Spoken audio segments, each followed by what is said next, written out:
তোমার সাথে আমার কথা বলা হোক বা না হোক, একটা কথা মনে রাখো, তুমি আমার জীবনে সবচেয়ে প্রিয় মানুষ ছিলে তুমি।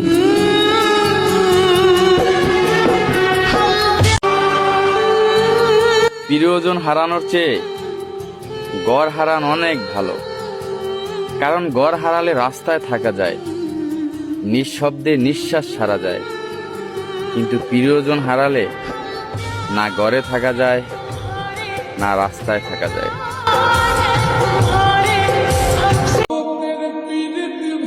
নারী কখনোই পুরুষের কষ্ট বুঝে না, আর যে নারী বুঝে সে কখনোই তার শখের পুরুষকে কষ্ট দেয় না। হ্যাঁ, জানগো, জীবনের শেষ প্রান্তে এসে যদি মনে হয় আমাকে তোমার প্রয়োজন, তাহলে নিঃসন্দেহে ভেবে নিও এখনো আছি তোমার সেই প্রিয়জন।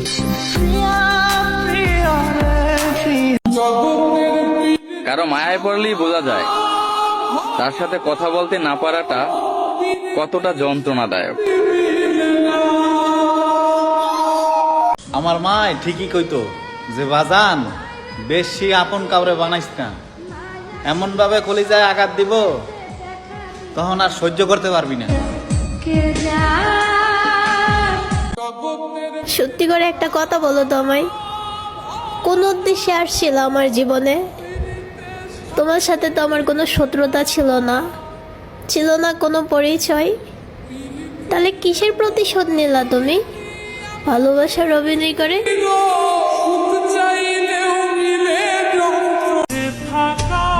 ওহে আমার শখের নারী, তুমি যদি জানতা তোমার কতটা ভালোবাসি, তাহলে তুমি নিজে নিজেই বলতা পৃথিবীর ভাগ্যবান নারী আমি।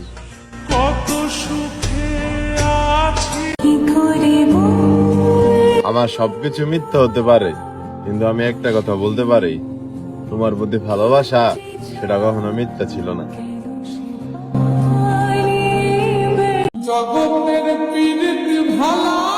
তুমি ক্ষমা করে দিও আমাকে। আমার সাথে পরিচয় না হলে হয়তো তোমার জীবনটা আরো সুন্দর হতো,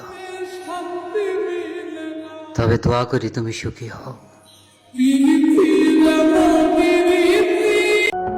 হারিয়ে ফেলেছো তুমি আমায় নতুন কোন এক মানুষের আশায়, বেঁচে থাকলে আমিও দেখবো সে কতটুকু ভালোবাসে তোমায়।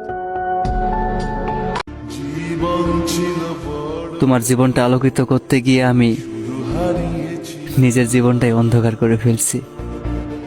আসলে তোমাকে চাওয়ার কোনো কমতি ছিল না, কিন্তু কি করব,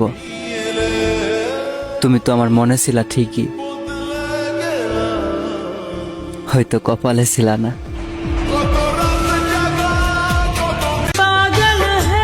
বিবাহিত মেয়েরা শুধু অভিনয় করে, কখনো মন থেকে ভালোবাসে না, শুধু সময় কাটানোর জন্য ভালোবাসে।